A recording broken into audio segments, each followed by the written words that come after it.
Hey, what's going on, guys? Welcome back. I am Van, and we are all the LFR family. Y'all have not heard from me since the presidential debate, and you might be a little pissed off with me once we're done with this live stream. I'm just letting you know this right now.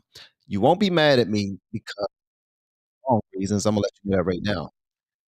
You might be mad at me for being a little too honest.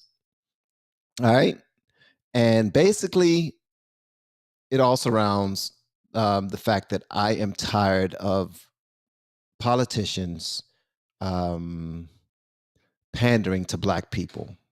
I'm completely tired of it. I am completely tired of it. Constantly saying what you're going to do for black people, what we're going to do for black people. What are you going to do for the blacks? What are you going to do for the blacks? How come I didn't hear one time in that conversation what will be done for poor white people or for white people at all? Huh? We don't need any handouts. We don't need your help. All we need is for you to be a good leader, for you to have some integrity, some good character, and operate like an actual boss, like an actual leader. That's what we need. That's what black people need. Now you will listen to them and they want everything in under the sun. Give us this program and that program. Give us this opportunity and that opportunity. DEI, affirmative action, all this other stuff. I call BS on it. I am a man. I can stand on my own 10 toes. I don't need your handouts. All I need for you to do is run this country properly so that we actually have a country centuries from now. Decades from now, we have a country. Because the way it's looking, everything's going to sugar honey iced tea because all we want to do is pander to everybody, give everybody something so that they will vote for you. And I think that's complete BS. But we're going to dive a little bit into that a little later. I don't know how y'all feel about Pierce Morgan, but I am a huge fan of his channel. The reason why is because he has some of the best panels, the best conversations, bar none. And they talk about the things that we need to discuss. We need to discuss. First of all, giving honor and thanks to God, who is the ruler of my life. I want to say thank you to the Lord for all of you guys. Each and every day, I thank God for everyone who have myself and my family's best interests at heart. And I pray that you and your family are doing well as well. Without further wait, let's go ahead and jump into it. What's going on, everyone? Thank you so much for pulling up. I really appreciate it. And I must speak to the very first person born in fire, 622. Thank you so much for being the very first one to pull up. The only price of admission for my live streams is to hit that like button and to consider sharing this bad boy to X, Facebook, wherever you want to share it, Twitter, whatever you want to share it. Okay, Reddit, it does not matter. But we about to get into it, and van.hall might piss you off today. I'm just letting you know that right now. I'm Van, by the way. I'm van.hall, but I want y'all to share this video because we about to get into the weeds. Lisa Marie, shout out to you. Lisa Marie she's a boss. Y'all see that she's one of my mods, but she's a boss. I plan on getting back, having a conversation with you about all of the content and everything, but this week has been crazy. My son's birthday was yesterday. He just turned 25. My wife's birthday is tomorrow. She turns 29 again. All right. For like the fifth time. And things have been crazy. We're giving her a big party tonight. So we're going to do this live stream. We're going to have a good time. And then we're going to go into that party. Yeah. Rejuvenated. Shout out to Joe Biden and Donald Trump duking it out in a debate. I thought it was thoroughly entertaining. It was a little sad looking at Joe Biden in the way that he is. The brother is he's in a bad state. And for the Democrats to act like, oh man, we didn't know that he was going to perform like this. Now we might have to find a replacement. Y'all knew the whole time. Republicans and conservatives have been telling you all the whole time, but to save face, thank you so much for the birthday wishes, guys. I really appreciate it. But to save face, the Democrats wanted to act like, no, that's just a cheap fake. They're only showing the bad times. He is perfectly fine. He can walk perfectly fine. He can talk perfectly fine. He can stand up there and be strong in a debate with another world leader. We've been talking about this for the longest time. He cannot. He is not in the mental capacity to be able to do it. He is not there. The dude is not there. He is gone. And conservatives have been telling you all this for the longest time, but they have been faking and faking and faking and faking and faking. The reason why they've been faking is because they've been lying to the American people. They've been lying to everybody that support them. All because they wanted the numbers to look well. If they'll lie about that, what else are they lying about? I don't believe that Trump did that great of a job answering questions. I wanted him to answer more questions. I'm talking about directly answer questions. I love the fact that he took the opportunity to go after Joe Biden and let him know how piss poor he's been doing as the president. I love that. And I love how Joe Biden's lied and tried to skate around everything that was being mentioned that night. But we about to dive into this, man. This is going to be a dope live stream. If you don't believe so, go ahead and leave. Go ahead and leave. You're going to be missing out. I'm telling you right now, you are going to be missing out. We about to go crazy. It's not only going to be Piers Morgan's panel. I'm going to go nuts today. What's going on to all my blues? Much love to you all. And shout out to all of you guys. Yeah, Van Jones punk ass cried. Van Jones always crying. Van Jones talking about, I love Joe Biden. I love Joe. But it's sad to say, I don't think he'll be the president. I don't think he's the one for us. They knew that. They've been trying to daggone get Newsom together so that he can run for president for the Democratic Party for a long time. And now Kamala is so upset. She's crying and cussing people out. How come you're not considering me? Kamala, ain't nobody considering you. They've never been considering you. They've been using you, Kamala. They've been using you because you have a black parent. That's it. That's all. All right? Welcome to the real world. They've been using you, Kamala. You don't have a chance in hell at being the Democratic nominee. They've been using you. Because if not, they will easily just say, you know what, Kamala, go ahead and take it. You got this. Let's go. They've been using Kamala. Okay, let's get to it. We about to get, I told y'all this joint is about to be crazy. My wife is about to have a good night with her party and everything. I got a lot of things to do. I went to go pick up the cupcakes and everything. We about to have a ball. My daughter flew in with her husband, made my wife cry. It's going to be huge. Big Craig, what's going on?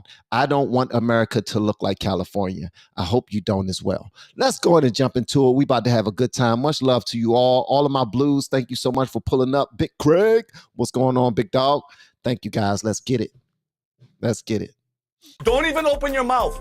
You don't have no reason to talk. Vinny, just shut up. I'm a big just fan of you. do me a favor and shut up. I'm a big respectfully. fan of you. And, okay, but hold on. I'm a big fan of you, so I don't want you to die. I feel like your heart pressure is going up. You're turning red, Vinny. Somebody like you to say America deserved 9/11 Hassan. You shouldn't be on this fucking panel. President Joe Biden had just one simple job in last night's debate: to convince America that he's fit to serve. The bar was set at ankle height, but the president tripped straight over it. He faltered, he mumbled, he lost, and his race must surely now be over for the good of democracy and his country. There were so many toe-curling incidents in last night's debate. We'll analyse and dissect them in detail.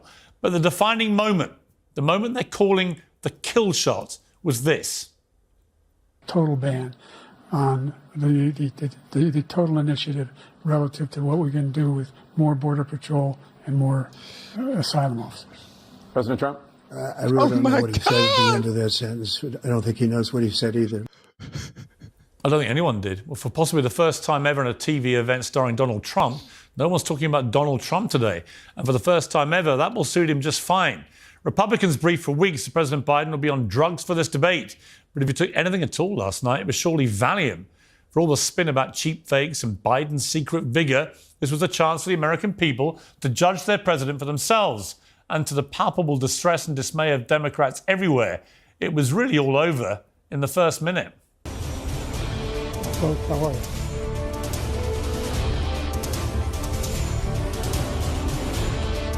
Thank you for the super chat. Appreciate it. To $15 for a insulin shot as opposed to $400. No senior has to pay more than $200 for any drug, all the drugs they can include beginning next year. And the situation is we're going to make that available to everybody, to all Americans. So we're working to bring down the price around the kitchen table, and that's what we're going to get done. I didn't understand a word of that, did you? It couldn't really get much worse with Biden after that, but I certainly didn't get any better. It just carried on that way. Trump was disciplined and measured by his own standards. All he had to do was really let Biden fall into his own traps. And his facial expressions alone were enough to win the contest. Trump looked how we all felt at home watching, bewildered that the man standing opposite is the most powerful man in the world. That was embarrassing. As an American, I could not imagine how excited other world leaders was when they saw our president, the one that you all nominated, the one that you all, and oh my gracious, I'm sorry. I'm pointing the finger. I'm talking to the man in the mirror. I'm asking him to change his ways. I'm the man in the mirror. I voted for Joe Biden. I was a Democrat all my life, voting blue no matter who. Now it's coming back to bite me in my ass. It's biting me in my ass. And for all of you guys, I apologize. Because Putin and those guys are giving each other high fives. Zelensky and those guys giving each other high fives. Yeah, we're going to get more billions from them. Look at this fool. Come on, bruh. The president of the United States, the leader of the free world. Biden just looked bewildered. There wasn't a great deal of substance or policy. In fact, the most heated debate was about which of the two candidates is better at golf. To do that, you have to be quite smart, and you have to be able to hit the ball a long way. And I do it. He doesn't do it. He can't hit a ball 50 yards. He challenged me to a golf match. He can't hit a ball 50 yards. You can see he is 6'5" and only 223 pounds, or 235 pounds. I told you before, I'm happy to play golf if you carry your own bag. Think you can do it? Hey, let's not act like children. President Trump, we're going to let's not act like children. The last thing we'd want is to sin all that like children, right, Donald? As I said this morning, if Biden's handicap at golf is 6, then I'm the Archbishop of Canterbury. But probably the biggest disaster of all for the president was his closing statement. Yo, I don't even like Saturday Night Live anymore. Saturday Night Live is trash. It hasn't been funny for a long time, but I promise you, I might watch it this Saturday. I might watch it tonight, man. I might watch it simply because of how foolish Joe Biden looked. Oh my gosh. They should bring Jim Carrey to come play him.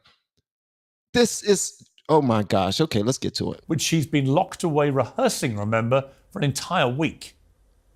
We've made significant progress from the debacle that was left by President Trump in his last term. He wants to get away with, get rid of the ability of Medicare for the ability for the to be able to negotiate drug prices with the big pharma companies. Well, guess what? We got it down to $35. I'm going to make sure we do something about what we're doing on lead pipes and all the things that are causing health problems for people across the country. We're going to continue to fight to bring down inflation and give people a break. Thank you, President. God! Completely excruciating. I've never seen the switch on mainstream opinion flip so hard and so fast. All of the attention is now shifting to whether the Democrats can replace Biden before November's election. Otherwise, surely they're facing an absolute drubbing. The simplest and most dignified way is for President Biden to stand down. As a matter of honour, pride and integrity, and I believe he has all those qualities, he needs to make that decision and make it fast. For another main event, it's time for the Uncensored Debate. We're going to hear from all-star cast of characters over the next hour. What's going on, King Family Reacts? Welcome to the show, big dog. Thank you so much for pulling up, man. I really appreciate it. Thank you, man. Much love to you. Much love to your channel. You are kicking butt, brother. Carrie Lake, to Harry Sisson, Kevin O'Leary, and more. But first, I'll introduce our box office panel, podcaster and commentator Vinny Oshana, founder of the Young Turks, Cenk Uygur, Trump's former lawyer, Jenna Ellis, and Twitch streamer Hassan Piker. Well, welcome to all of you. Let me start with you, Cenk, because you and I have talked about this many times, about Joe Biden's mental and physical ability to be fit to serve the most powerful and important office in the country. As you were watching last night's debate, what was going through your mind? I was right. Hey, make sure y'all show some love to KFR. And if you're not already subscribed or following his channel, which y'all probably already are because the dude is killing it. Look at them numbers. Great job, big dog. You are killing it. Much love to you, man. All right, let's dive back into this. Let me tell you something. I'm trying not to have my heart broken because this is our president, man. This is our leader. This is our fearless leader. It's not funny. It's funny, but it's not funny, man. This is our president. As you know, I took an extraordinary step of running for president against Joe Biden in the Democratic primary, even though I'm not even a natural-born citizen, because that's how desperate I was, our audience was. We did a poll and we asked our paying members, should I run? And now 9 months ago, 76% of them said, for God's sake, run. Do you know why? Because it was obvious. And what I took away from it, Piers, and what everyone should remember is how much Democratic leadership lied to you and how much everyone in mainstream media lied to you. They said the emperor had clothes when it was obvious that he had no clothes. They said that he was perfectly fine and he was a dynamo behind the scenes. How preposterous. We were right all along. So the next time they tell you got to vote for Joe Biden or Hillary Clinton in a primary because they're the only ones who can win, remember this preposterous lie. Remember how terribly they deceived you into picking the weakest candidate, not the strongest candidate. And Piers, every time I said, let's pick someone stronger so that we can beat Trump, they said, so you like Trump, you want to help Trump. No, you picked the strongest person so you can beat Trump. That's and right. Apparently they couldn't understand simple concepts like that, but now the whole world has seen what we saw all along. You know, Cenk, before we go to the other three, there are reports, as we're talking now, that Barack Obama has been having urgent conversations with Joe Biden to try and gently persuade him it may be time to give up. But apparently Jill Biden is resisting, wants him to fight on. Kamala Harris is enraged that her name is not in the conversation to potentially replace him. People want to bypass her completely because she's even more unpopular than he is, and move to somebody like Gavin Newsom or someone like that. Kamala is more unpopular than he is because Kamala was a pawn. She was being used the entire time just so he can be elected. We all saw on the Breakfast Club where Charlemagne the God told Joe Biden that if you don't have a black woman as your VP, we are not going to vote for you. And he said, oh, I'll do that. What else you need for me to do, Charlemagne the God? And then he looked into the camera and said, if you don't vote for me, you ain't black. So Kamala, just get it out of your little mind. It's not your time yet, okay? They're not putting you at the front. They're not putting you to the front at all. Sorry. They will put Michelle Obama at the front to run as the Democratic nominee before they put you at the front. You were being used this entire time. Also, Democrats, I want you to know this, and I need for you guys to share this on Facebook, LinkedIn, Reddit, wherever you share it, because Democrats need to see this. Not only conservatives, Democrats need to see this, especially black Democrats. You guys have been used this entire time, okay? Wake the hell up, please. All right, por favor, wake up, okay? Biden and that administration has been lying to you all for a long time. That is the only reason why you're finally seeing why they needed to lock Trump up in order for Biden to win again, in order for the Democrats to win again. They can't beat him without him going through all the legal troubles that they're going through, so that they can call him a felon. He's a convicted felon. That's all you got? We saw Trump stood toe-to-toe with that guy and was like, that's all you got? You're the reason I'm a convicted felon. And guess what? When I become president, I'm going to take care of all of you guys. Y'all saw how Joe Biden got all afraid. You never seen a president ever in history say that they was going to go after their enemies. Bruh, you went after your enemy. You used the legal system to go after your enemy. Okay, let me shut up. What is the playbook here? Well, are we into unprecedented territory? Because I don't think any incumbent president in American history who is seeking to be re-elected and hasn't stood down has ever been forced out. There's no mechanism to actually force him out unless he voluntarily goes, is there? Yeah, there is one mechanism, unfortunately, and it's the donors. Because once the donors stop funding him, then he'll have no oxygen left. Remember, for someone who's a populist like Bernie Sanders, their source of power is the people. But for people like Biden, who are establishment candidates, their source of power is money. And once the money tap is turned off, then he's got no oxygen left. So I don't care what Jill Biden thinks. Are you, like, who's insane enough to care about Jill what she Biden? thinks? I don't care what Kamala Harris thinks. I care about picking the strongest candidate against Trump. Is democracy on the line or isn't it? Is this the most important election of our lifetime or isn't it? So now they're talking about, oh, whose personality should we care more about? Whose feelings are more important? None of your feelings are important. What's important is that the American people be safe from Donald Trump. And let's be honest, Democratic leadership has never cared about that. And Chink, you are part of the problem, bro. And I don't even know why. I hope somebody tear your tail up on that daggone panel, no diddy. Piers, let's tell your audience why. Because remember, almost everyone on Biden's team, at the White House, on his campaign, at the Democratic National Committee, their jobs are tied to Joe Biden. If there's a new candidate, they all get fired. So they have been enormously, monstrously selfish, saying, I don't care if the country burns as long as I get to keep my job. They betrayed you greatly, and you should never listen to them again. Okay, let me bring in some of the others. Hassan Piker, I mean, you'd have to be willfully negligent with regard to what you saw with your own eyes, wouldn't you, to watch that debate last night and not conclude, as so many Biden supporters and friends have publicly concluded. This is from, people like Frank Bruni at the New York Times and others who just come out and said, you've got to stand down. Did you see anything last night that would allow you to construct an argument that he should continue and be the nominee?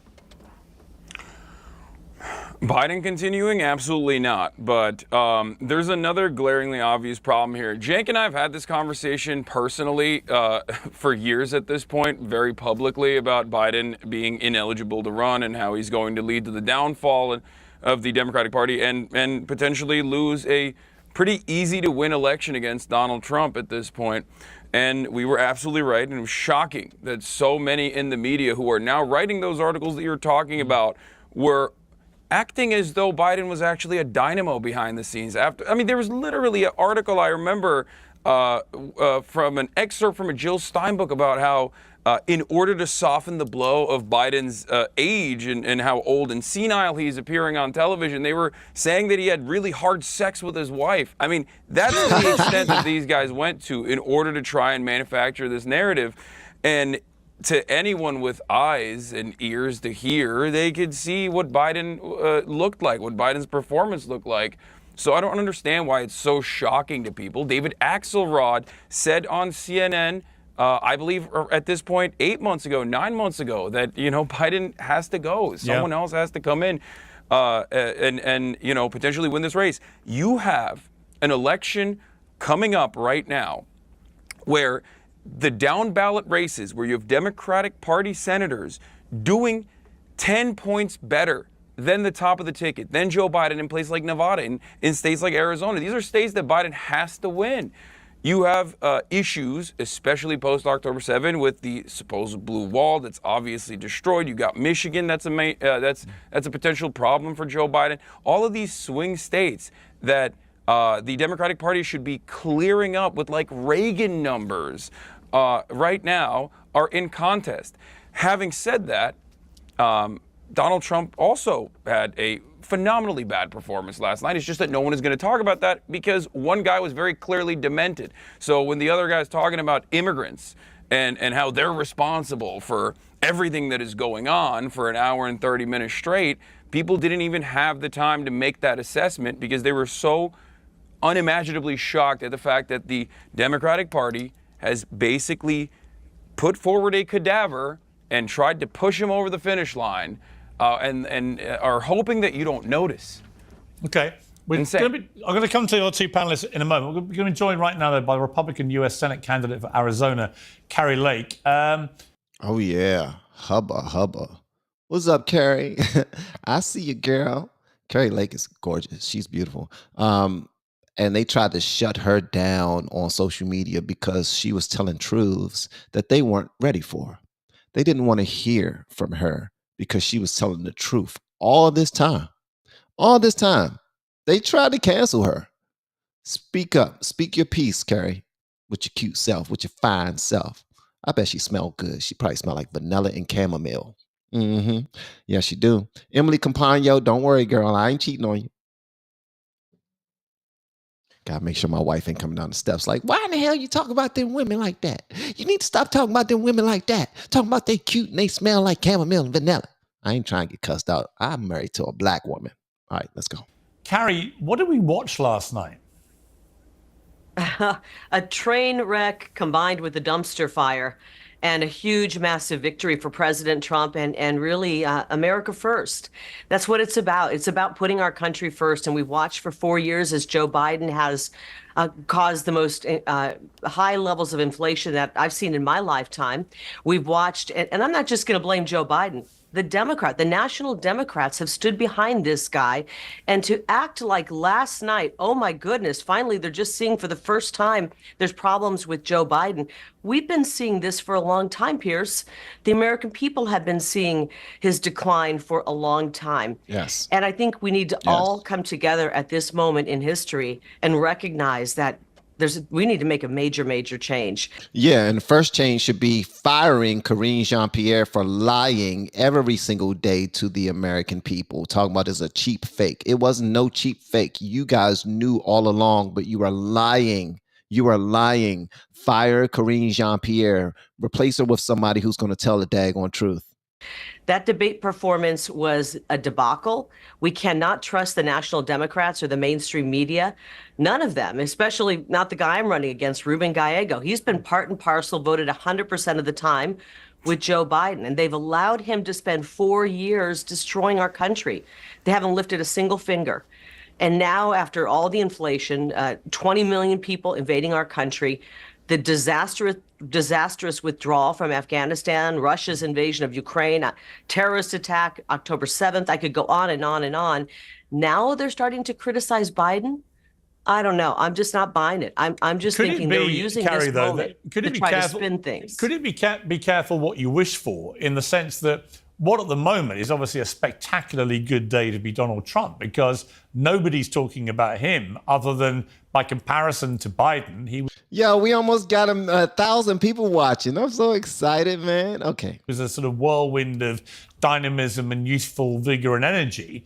But of course, Biden was so bad that there's now a concerted effort. You can feel it from the mainstream media to Democrat supporters to donors and so on to try and force Joe Biden to give up. If that was to happen and the Democrats were to parachute in a much younger, much more dynamic person, maybe somebody a lot younger than Donald Trump, could that actually be bad news in the longer term of this election race? Well, first of all, I think the Democrats are stuck with Joe Biden. I don't see a way out at this point. You know, the money he's raised would have to stay with him. They wouldn't be able to transfer that over. And, you know, honestly, I don't think you can bring anybody in. I mean, you could bring someone younger in. They still have destructive policies, Piers. This isn't just Joe Biden. It's the Democrat policies, which are not Democrat policies of yesteryear. This is a new wave of socialism hinging on Marxism. This is an open border, changing the entire demographics of our country. This is a dead-end economy. This is crime on the streets. This is the indoctrination of our children. No matter who you plug into that, it's still the policies of the Democrat Party that don't work for everyday Americans. I think what we saw last night was America collectively coming together saying we want President Trump back in the White House, he can turn this around, give us a great, strong economy, safe streets once again, a secure border, world peace. Who doesn't want that? There was fact-checking going on with both the candidates, and a lot of the statements that Donald Trump made were fact-checked to be untrue or exaggerated, but so were many of Joe Biden's. And although you say he's going to carry on with the ticket, surely if that was your candidate, you would want that candidate removed. Isn't that exactly what's going to happen here? I mean, you say it can't be done. It can be done. There's still 5 months to the election. Why wouldn't they try and get rid of Biden now? Well, if that were my candidate, I'd be switching parties right away and going to the party that wants to actually do something for the American people. Let's remember that when President Trump, if not for the media, the entire country would have been behind him. We had an incredible economy. As I said, a secure border. We didn't have people pouring across our border, committing heinous crimes on the American people, you know, killing a mother of 5 children, leaving her dead, and those 5 children to be orphans. That was an illegal who came across our border because Joe Biden opened it up. So if people who went into the debate last night wanting to vote for Joe Biden, I would say to them, come on over to the America First Party. Let's put our country first. Let's turn this thing around and bring back sanity. Let's bring back a strong economy. Let's bring back safety and security on our streets. You don't have to be tied down to the Democrat Party anymore. Let's just start putting our country first. And when we do that, I think we're going to see a huge turnaround rather quickly here in America, and prosperity and safety and security for all. She's pretty. That's all I have to add. I know that's not a whole lot, but she's a cutie pie. What's her nationality? Okay. Carrie Lake, thank you very much for joining me. I appreciate it. Thank you. Let's go back to the panel. I want to talk to Jenna Ellis. Now, Jenna, you're a former lawyer to Donald Trump. You're pretty guilty in the election subversion case in Georgia in October. You were the 4th of 19 co-defendants to plead guilty in a deal with prosecutors. Trump, of course, has pleaded not guilty. So that's the background to your appearance today. Look, Trump, you know, was Trump. I mean, I just looked at them both. I watched the whole debate from start to finish without any break. And I just saw in Trump the same guy that I've known pretty much for 20 years, looking and behaving, frankly, the same way he's always behaved. If anything, he was slightly less combative and confrontational. I'm trying to focus, B. Than he normally is. He was a bit more on message than he normally is. He was fact-checked. He did tell a number of untruths. But when you've got an opponent like Joe Biden, if he continues to be the opponent, surely Donald Trump is just heading straight back to the White House, isn't he? Well, I've said for a while that the first party that is willing to substitute either Trump or Biden is likely to be the victor, because you have people on both sides that absolutely hate Donald Trump and absolutely hate Joe Biden. And after last night, and Trump was clearly the winner just because he was able to be coherent and measured and show leadership. And that's a really low standard. After last night, what you really saw, Piers, was the Washington corruption on full display, because we have been lied to by the White House, by Democrats, 1000%. by the media, who have continued to prop up Joe Biden and say there's nothing wrong with him. He's perfectly capable. Of course, he's running the White House. Kamala Harris herself, in that very just shocking interview with Anderson Cooper right after, couldn't even answer the question, his last question to her, of whether this is the same Joe Biden that she sees every day, because she can't answer. What is the response to that? If she says yes, then that's really bad for her. If she says no, then she's admitting that he is not fit for office. Facts. But on the same hand, if there is a replacement, and I think that the Democrats are right to push for that, then I think that that ultimately does hurt Donald Trump in the long run. And even Republican friends of mine and people who I worked with on the 2020 campaign, who've been there since 2016, don't support Donald Trump anymore, and for very good reason. And so if Joe Biden is replaced, then I think that this debate will have been a mistake for Donald Trump to have participated in, because he may end up losing if they do replace Joe Biden. And I think we have to remember that now in America, Our entire election system is run by a two-party, ultimately corrupt system. This isn't of the people, by the people, for the people that our founders intended. This is a two-party system that needs each other, that feeds off each other, and is both thoroughly corrupt. And I think that we all, as Americans, need to take a very hard look at our republic, the path forward, and ask ourselves, why were these the two candidates on the debate stage? I appreciate her so far. She is killing it. She is killing it.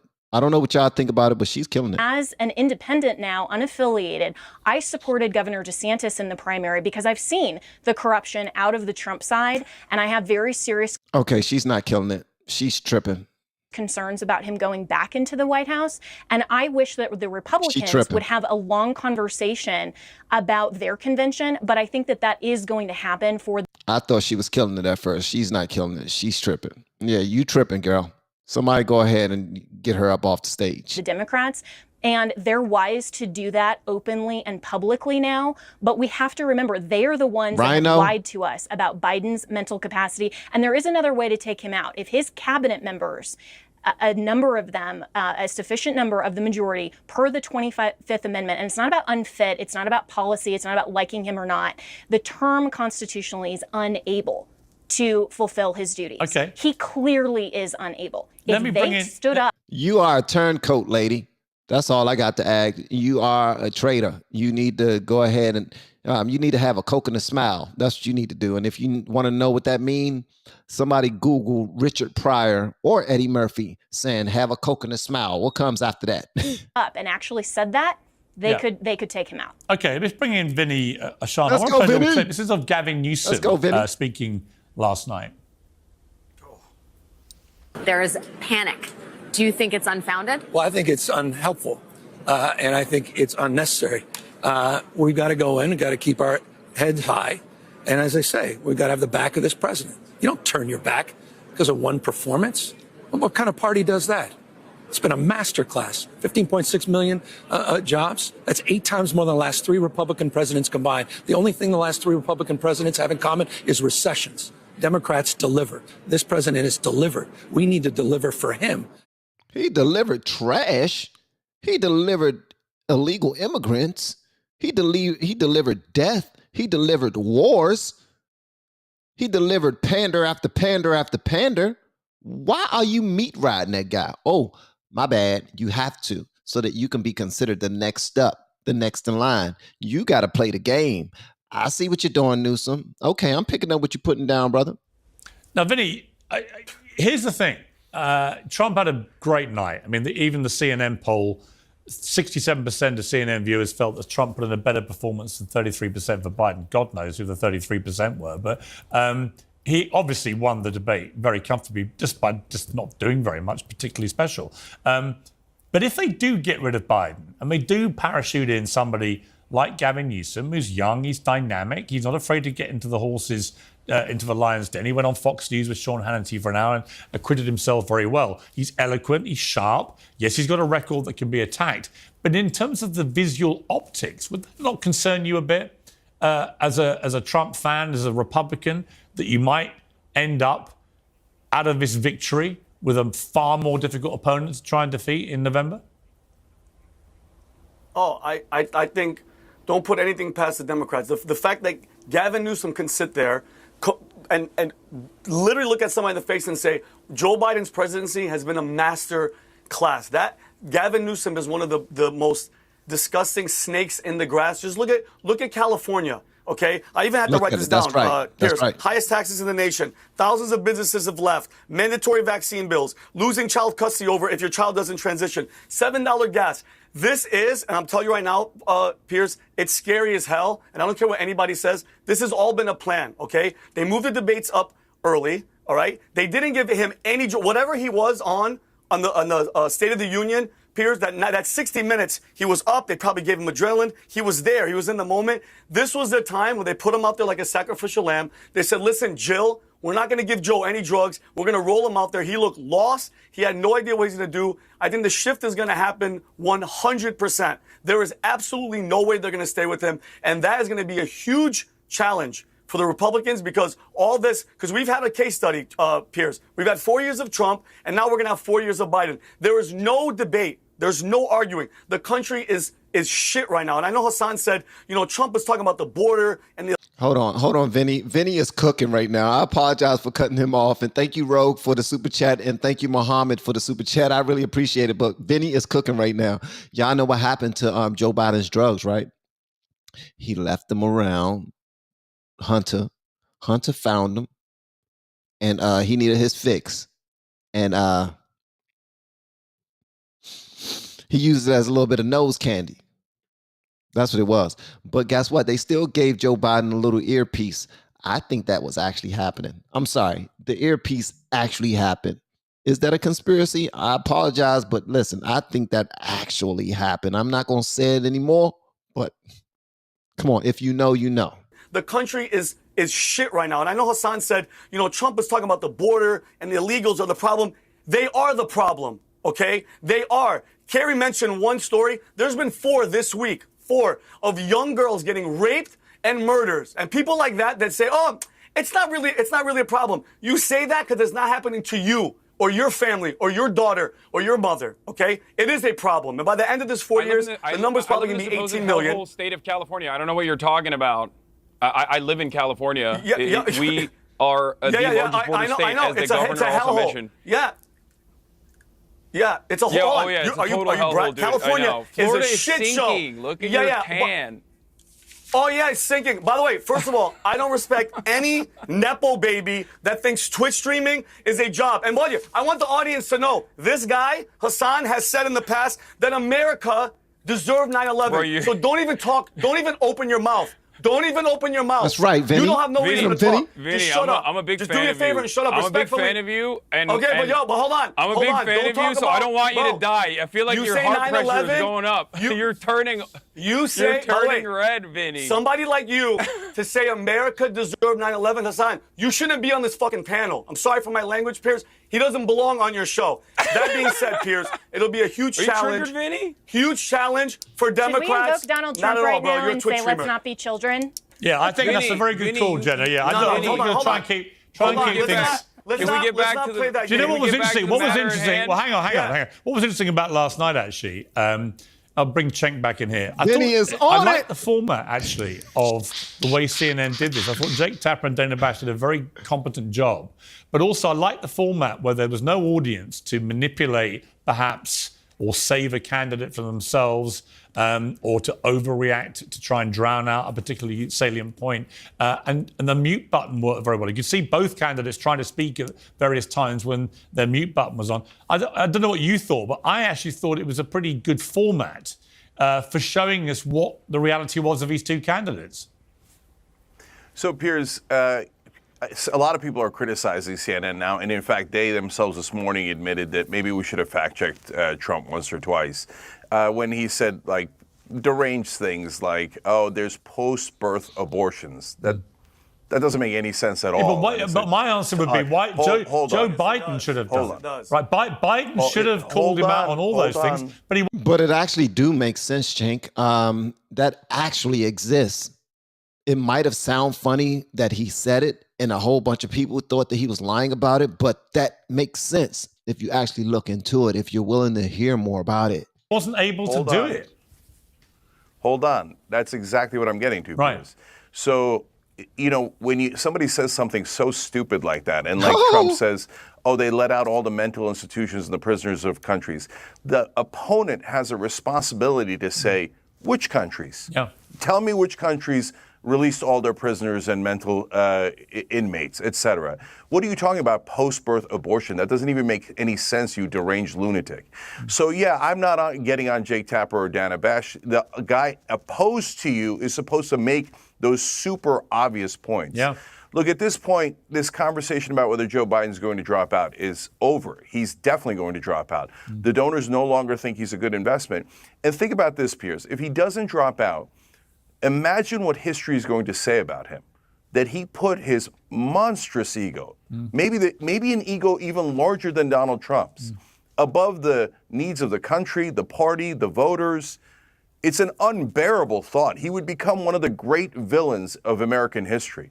And there's actually a really easy way to replace him. All he has to do is say, I'm out.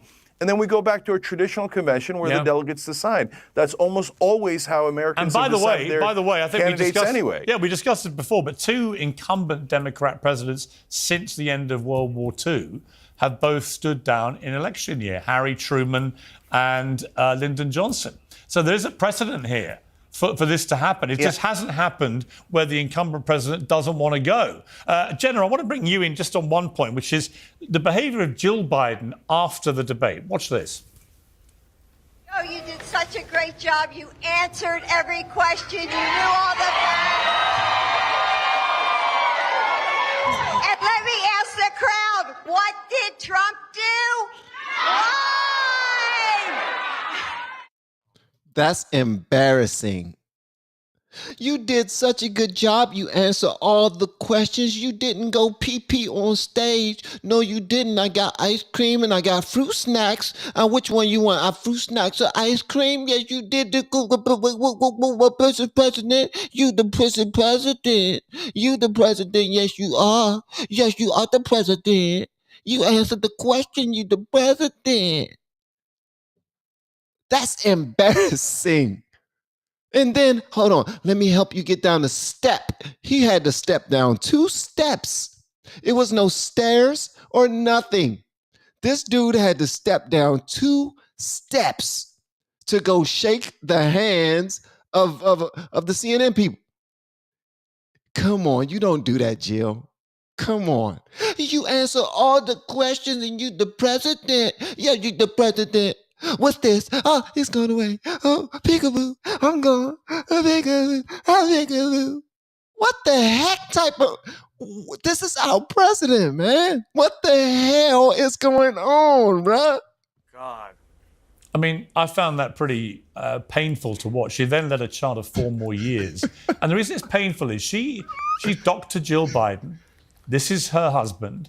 He's in front of, maybe 100 million people in America alone, tens of millions more watching around the world, being utterly humiliated, clearly has onset dementia, and is being, dragged through an incredibly embarrassing, humiliating process of this debate, being mocked and laughed at around the world. And rather than do what any normal spouse would do, I think, in that situation, which is be protective and save Joe Biden from himself, she seems even keener than he is for him to carry on and to perpetrate and continue to perpetrate the lie that there's nothing wrong here. He answered every question. Well, he didn't even understand most of the questions from what I could see. What did you think about her as the First Lady and her responsibility here?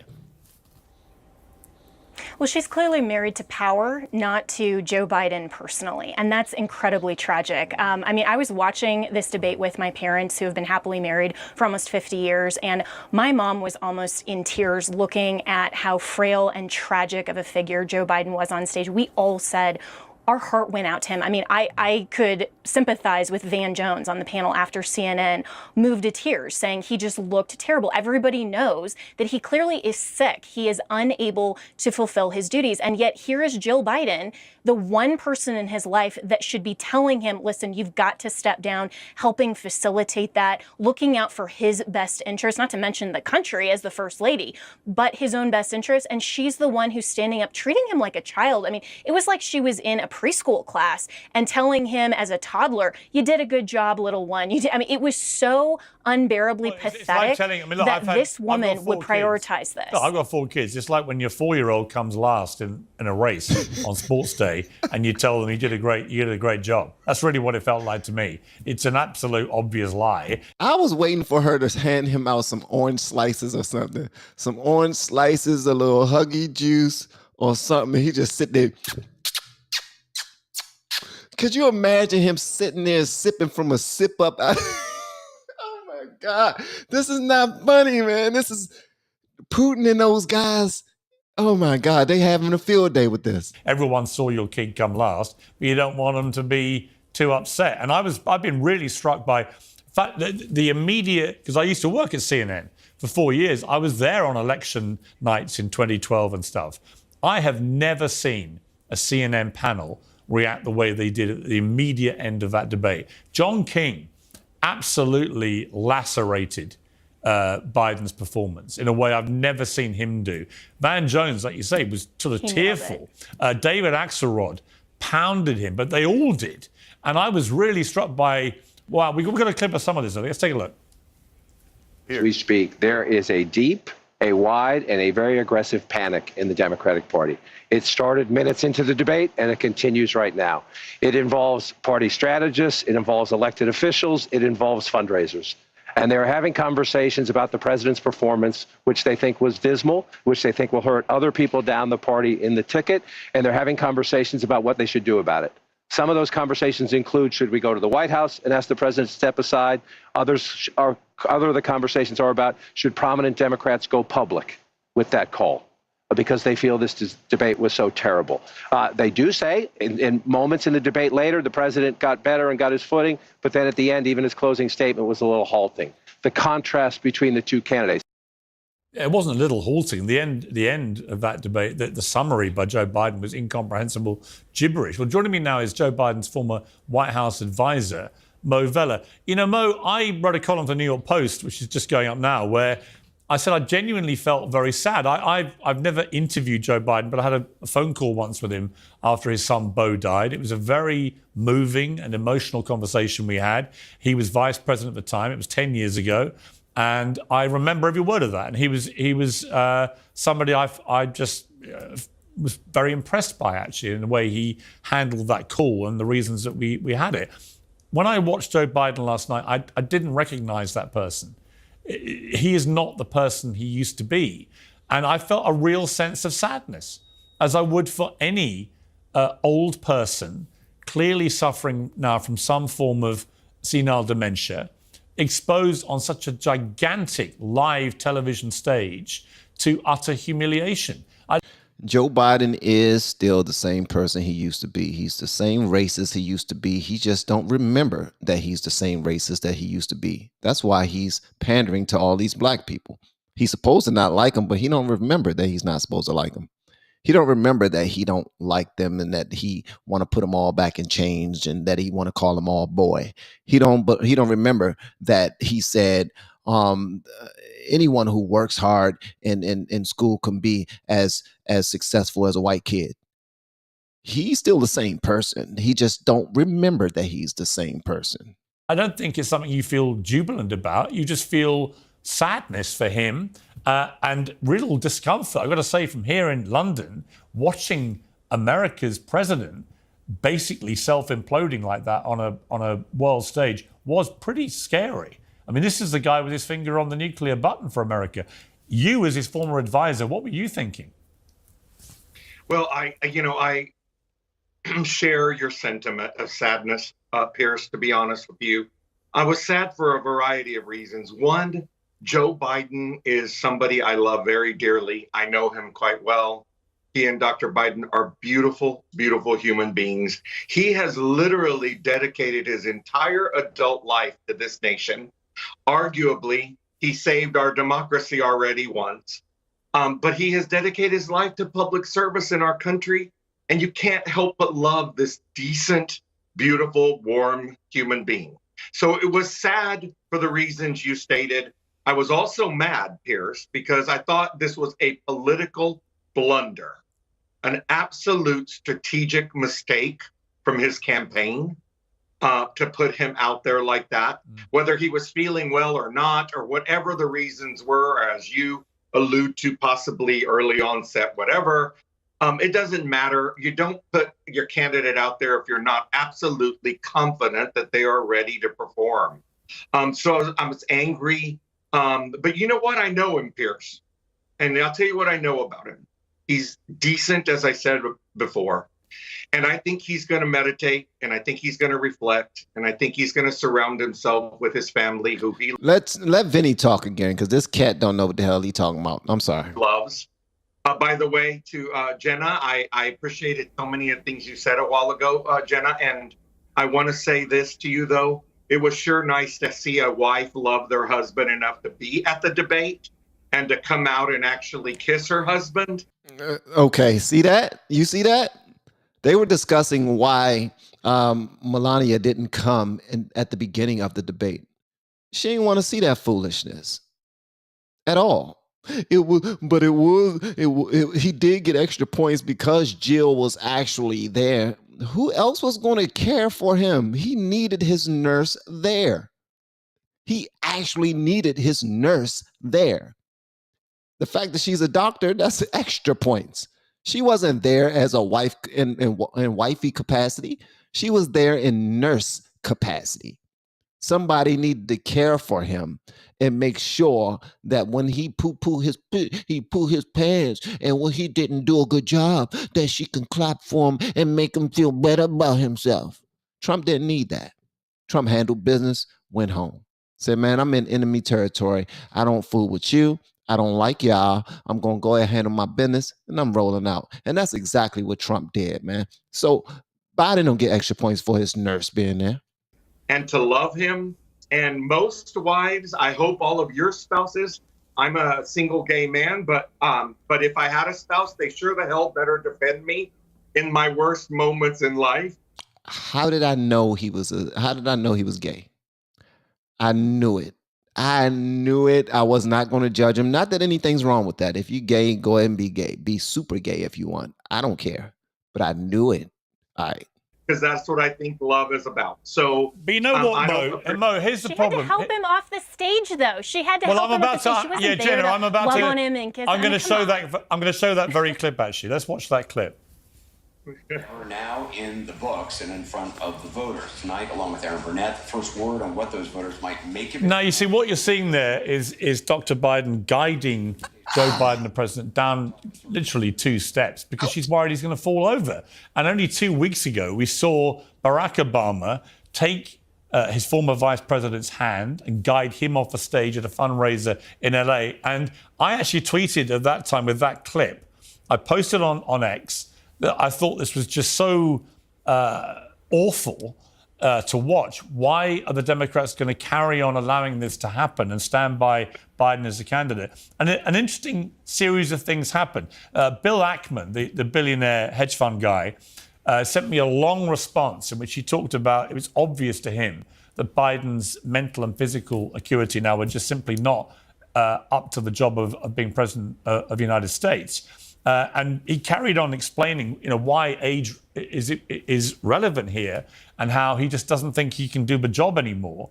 And we were talking all like this, and then we had an enormous kickback from all sorts of people, led by Mark Cuban, who another billionaire business guy, who pounded into me and Bill Ackman and said that we were playing to the gallery, playing to our followers, that we were denying the reality, which is both Trump and Biden were equally frail and infirm and so on. And I did message him today and I said, Mark, do you want to reevaluate what you tweeted us and the attack you made on us? Because it turns out, if anything, we understated how bad this situation is. And I think, Mo, the reality for the Democrats surely is if they go ahead with Joe... Shout out to Rogue. He said, who the hell is running the country right now? Bruh, Barack Obama is running the country right now. He has been. The same administration that was running it when he was in office, they put that same team together, that same band together, and they are just, they out there playing the songs that they've been practicing for years. That's it. And thank you so much for the super chat. Joe Biden now is their nominee. Then Donald Trump is going to win, I would say, extremely easily in November. Whereas if they get rid of him, they have got a chance of getting somebody younger, more dynamic, who just might re-energize the whole Democrat election campaign. Pierce, here's where I come down on it. I slept on it last night, and here's where I woke up feeling about it. I know this gentleman. I love him. I respect him. I appreciate what he's done for our country. He has... No, you appreciate what he done for your community. Wink, wink, wink, wink. You don't appreciate what he's done for the country. You appreciate what he's done and allowed to do for your community. Go ahead and say it. Call a spade a spade. All right. Has earned the respect and the right to go now and make his decision. I really believe that he will reflect on this and he will do what is right for our country. He's dedicated his whole life to this nation. I cannot imagine that right now he's going to, at the very beautiful, this inflection point, not do what's right for our democracy and for our country. Thank you, so Kristen. I'm scared because this is very clearly what I left last night. When I went to bed, all I could think was old man versus con man. Old man versus con man. Of course, that's what you were thinking, because that was put in your mind by someone who is left-winged, and they said that. That's it. They actually said that. As a matter of fact, that's what Van Jones said. Old man versus con man. I believe it was Van Jones who said that at the debate. You guys know. You guys know exactly who said that. And of course, he's trying to act like he made it up. Bruh. I don't want to say anything that's going to make the community come down on me. No diddy. So I'm just going to be quiet. Thank you, Kristen. You've got the convicted felon who just lied for an hour and a half, unchecked. But by the way, Mo, here's the problem. Here's the problem. Here's the problem. Joe Biden was also fact-checked last night, and a lot of the stuff that came out of his mouth was total nonsense too, including, by the way, we saw Joe Biden literally try to convince the world that his golf handicap is 6. I am a 16 handicapper at golf. I will hereby bet, I put this on X earlier, I'll bet $100,000 to a charity of Joe Biden's choice. Not only will I beat him off my 16 handicap, so 10 worse than him, apparently, then not only will I beat him, I don't want any shots off him. In fact, I'll give him a shot a hole, and I will still beat him. There is no way Joe Biden can even play golf these days, right? So that was another whopper he told. So when it comes to whoppers, most of what came out of Joe Biden's mouth was a load of old baloney. Listen, I don't think he's a or as sweet he man would at call all, it, by the way. malarkey. As he would call it, malarkey. But Pierce, you know, I have a lot of respect for you. I was with you 4 years ago or 3.5 years ago on election night. Yeah. I respect you, your incredible talent.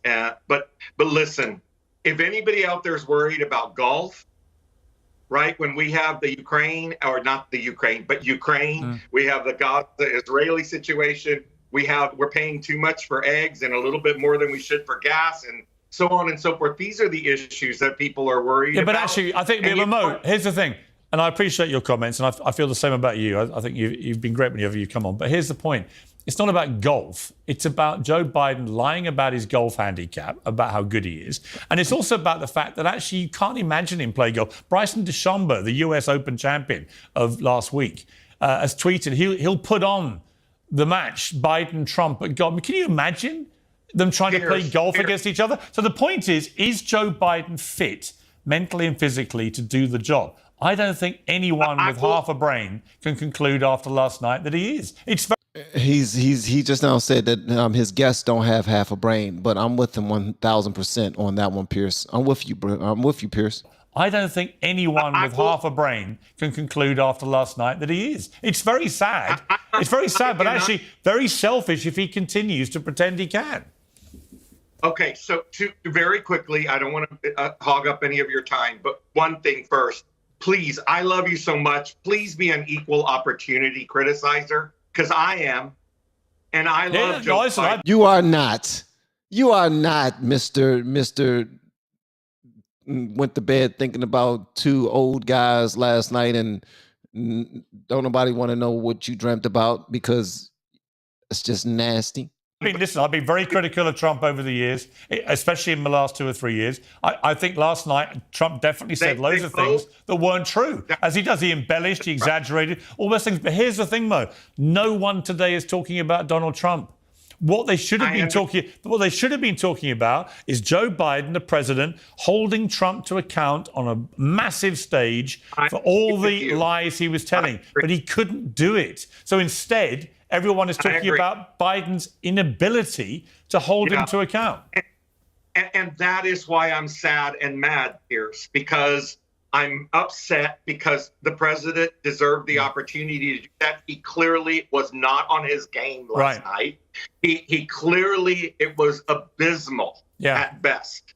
Okay. And so I'm not going to come on your show and try to spin out of that because it's not possible. No. Well, listen, Mo, defensible. it's been good to have you on the show. I appreciate you joining me again. Thank you very much. Let's go back to the panel. Cheng, let me ask you about this. I mean, look, I can see people trying. A lot of people in the Democrat Party like Biden. I've read Thomas Friedman saying he cried last night, the New York Times columnist, when he was watching it.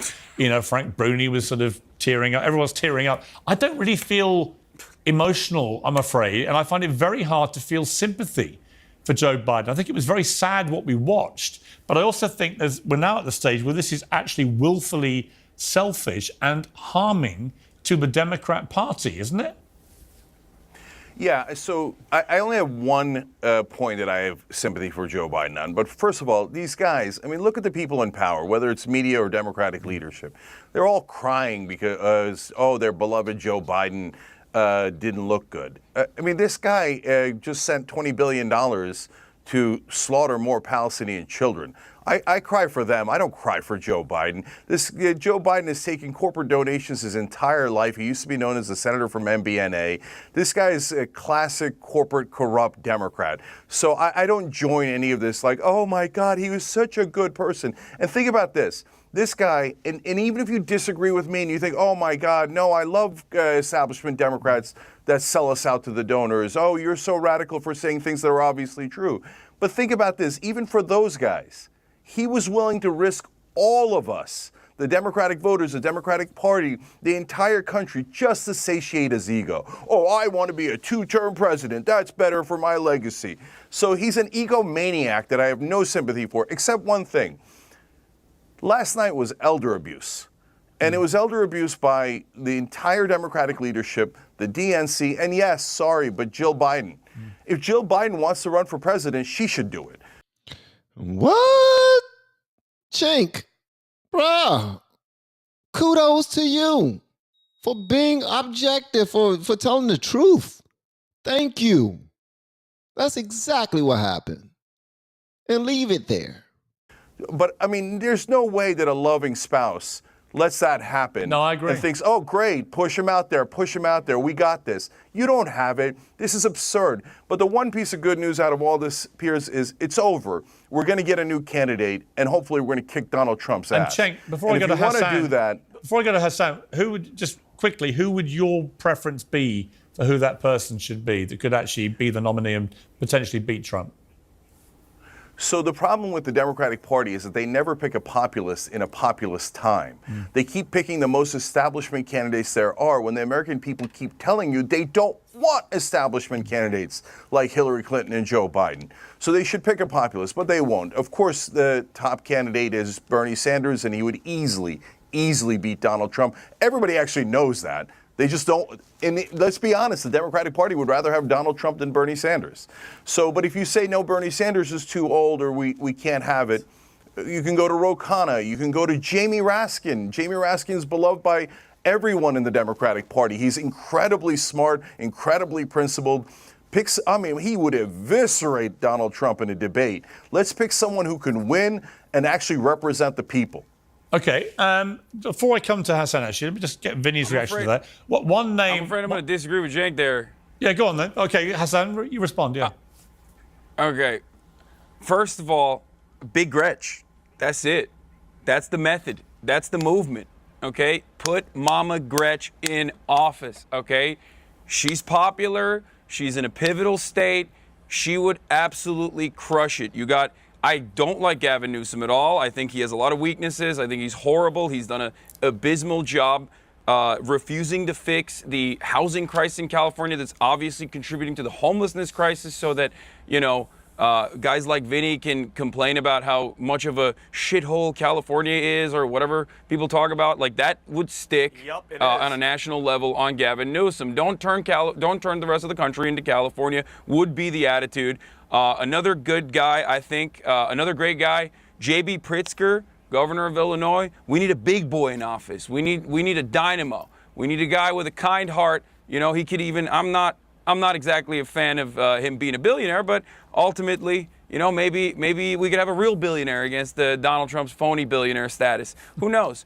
anyone would be better than Joe Biden at this point. Even Hillary Clinton. Well, probably would that's be better interesting. than Joe Okay, Biden at this point. that's interesting. So, I mean, which for is those who why don't know, I think, well, hang on, which just is why I think hang on, they're gonna put her. For those who don't know who the Gretch is, by the way, it's the Michigan Governor Gretchen Whitmer. But I want to come to Vinny. Hillary Clinton's name is being talked up here as potentially the unfinished business, that she comes sweeping back and she does what she failed to do in 2016, and she actually beats him. What are your thoughts about Hillary returning? You know what, Piers? I think she's finished. Hillary Clinton has no chance. I think every single time she gets in front of a camera, it's hurting the Democratic Party. I think she's the worst. From her history with her and her husband, it's abysmal. Let's not even get into the Clinton Foundation and Epstein and her husband. That's a whole different can of worms. But I think it's funny how everybody on the left is so, this whole failed presidency is because of Biden's age and his dementia, which he definitely has. Whoever's going to come in, it's the Democratic Party's policies. Plain and simple. I don't give a damn who you put in there. Gretch, Bernie Sanders, communism, you want socialism, you want all that crap. It's not going to fix anything. That shit's going to keep going. Say what you want. Last night solidified it even more for the independents in the middle that are kind of on the fence. I would much rather vote for the convicted felon than this poor old moron that they wheel out there now on purpose like a sacrificial lamb with no drugs and everything to turn. You notice, Piers, every other debate, every CNN anchor, everybody that was moderating would cut Trump off. They would yell. They would stop. Notice how they sat there, Jay Tapper and Dana Bash. They were quiet. They let everything pull out. This was all on purpose. And I think that Hillary Clinton's on the table. I think Gavin Newsom, for sure, he was the only one there. You notice that? He had good gel in his hair. I've said for 2 years that I think Newsom is the one that. He said Gavin Newsom. Gavin Newsom came prepared, man. He had gel in his hair. He looked presidential. Of course they did. They was ready to roll him out on the stage. They wanted him to go ahead and tag team, and then Newsom run out there and start debating Trump. I want to see a golf game between Trump and Biden, or I want to see them fight to the death.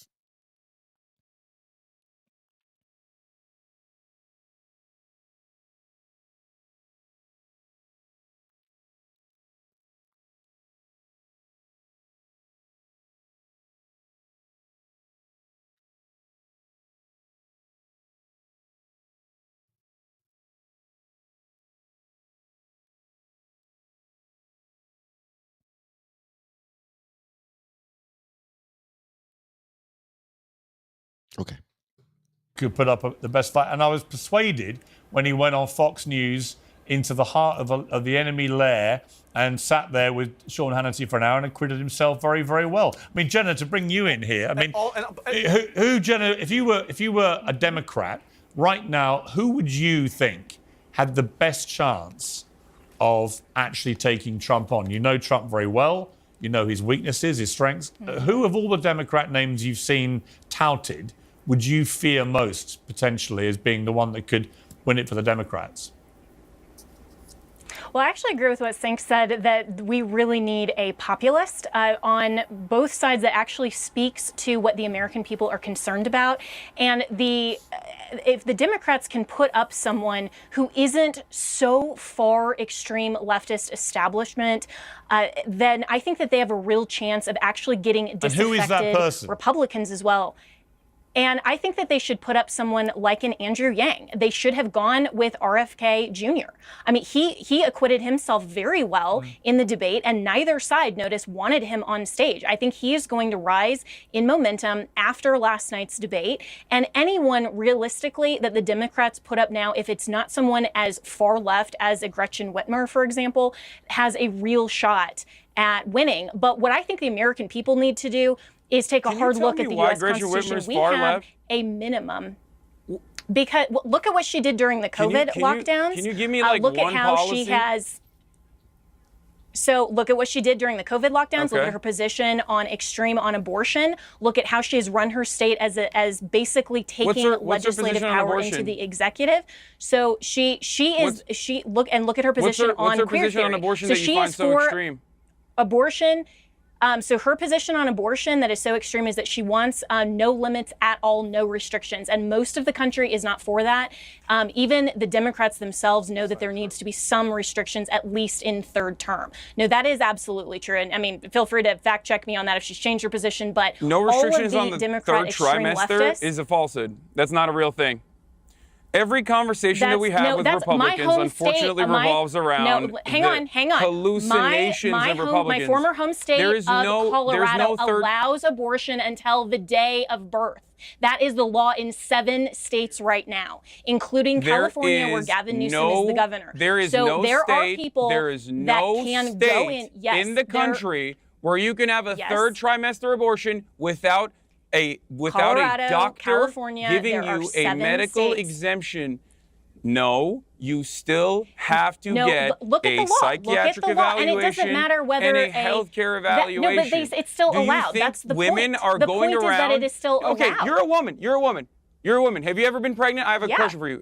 Or I don't know. Have you? Okay, so you know how tumultuous of a process that is. It's actually, and so I mean, have you ever been pregnant? Because the point I'm making is, it is obviously irrelevant. The point I've never been pregnant, but it seems like I understand it as good as you do.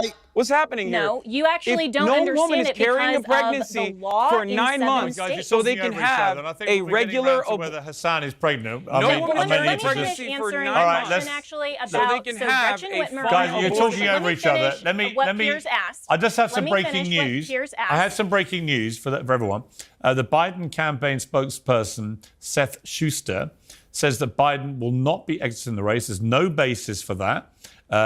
There's nothing that voters have indicated that they agree with that. Senior White House correspondent at CNN, Kayla Tausch, said on X, not only does POTUS not plan to drop out, Biden remains committed, incredibly, to a second debate in September, an advisor tells me. I cannot see that happening. But we actually have now somebody joining us who is pro-Biden and thinks that he won last night. It's the TikToker, Harry Sisson. Harry, you think Biden won last night? One person.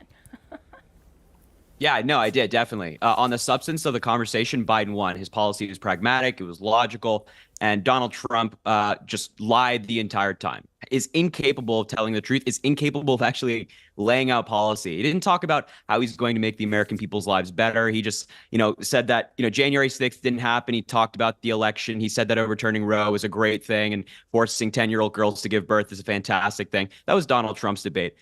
So on the substance of the conversation, Joe Biden absolutely prevailed. Right, but the problem you've got is I saw the CNN fact checkers on Joe Biden's public statements last night, and it was just untruth after untruth after untruth.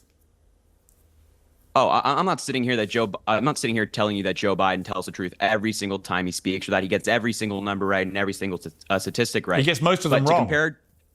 That's not true. To compare Joe Biden's lies to Donald Trump's lies is laughable. Trump told over 30,000 lies during his presidency, averaging around 20 a day, and he showed that last night when he lied about every single thing he talked about. Lying doesn't win debates. Yeah, but the problem is, if you're going to use lying or misleading the public with statements against a candidate, you've got to make sure your own candidate speaks with unforked tongue. I mean, Biden, barely a week goes by without him saying something which is immediately proven to be untrue. I mean, only like 2 weeks ago, he was claiming that his uncle was shot down and eaten by cannibals. None of that ever happened. He wasn't shot down and he wasn't eaten by cannibals. I mean, I just think that this idea that Trump's the only one whose statements can't be trusted is just not true. Last night, again and again, listen, I'm not denying that Trump made a series of untrue statements. He does that. He barrels through and hopes that the big messages about the border and so on kick home, and they probably do, actually, with many Americans. But if Biden's going to play the lying card as a pro-Biden thing against Trump, he's got to tell the truth and get his numbers right. He can't then have a fact check from CNN, which was painful to watch last night. It went on and on and on. Almost every statistic he came out with was completely wrong. Yeah, but Pierce, I mean, let's be real here. Like, if you're lying, did you see the one where he said one sec, Vinny, you look like a. Relax, buddy. If you're getting a number incorrect, Harry, if you're getting a number Trump went- hey, hold incorrect, on. that's like a very so 7 small years one. ago, 7 Hold years on now, when I'm Trump not was done in, yet. I'm how not old done were you, yet. 10 Excuse years me, you old? right there. Were you 10 years old, Harry? What was that? How old were you when Trump won? 10 years old? 7 Vinny, years you ago, you were look, 10 you years look like old, you're about bro. to explode. You don't know Relax. what the hell you're talking about. Take a breather. That's not Take relevant. Hassan was right to His call. You have irrelevant. makeup. He's entitled to his Hassan, opinion. listen. I know Hassan's a big fan of mine. He You're was 10 right to years call you old. out for looking like you're about to explode. It's okay, no problem here. Yeah, you were 10 years old when Trump You have to won. level. You were 10 years old. And what are you, like 80? Like, relax, buddy. Take a breather. You're okay. I promise. It's okay. Ooh, Take that a was breather. so good. Zen, so Zen, good. yoga. Biden's Yoga's a- good. Biden- Yoga's last good. guy, Biden Yoga's was good. full of Can I shit. just say, it doesn't. I don't actually care how old either of you are. Let's get back to the real reality, which is I care about the age of the president because he looks like. I'm sorry. I like this kid. I'm sorry. I mean, I don't like the fact that he's lost. He's lost, and he's so used to everybody getting what they want from the Democratic Party because he don't realize that the pander is strong. He don't get that part. And who told the most untruths last night to me was not the most important. What was most important is that Joe Biden is by far a worse president than Trump was, by far. And the evidence is the proof is in the pudding. If you look at this country, it's just, it's still a great country. By far is a phenomenal country, especially when you compare it to other countries. But you don't even have to do that when you talk about how good America is. You ain't got to do that. But this youngin is lost, man. He's the new age people. Like everybody gets a participation trophy. Everybody is coddled. Everybody get what they want. And everybody become weaker because of it. And so does the nation. He don't know that yet. Wisdom will teach him that. Life and experience will teach him that. He don't know anything. And his parents are more than likely heavy liberals. Like they probably just liberal. You know what I mean? Let's do something for the blacks, the poor blacks. The poor blacks need us. You know, that's where he is right now. So I understand him, but how he's not backing down to Vinny, I love it. I love that. I mean, this kid, he can go to battle with me. You know what I mean? As long as he's gonna grow up one day and he's gonna realize that what his ideology is just piss poor. But right now, we were kids before. And when we were kids, we were more liberal than we are right now. Just think about it. We were far more liberal than we are right now. So when he grows up, he'll be all right.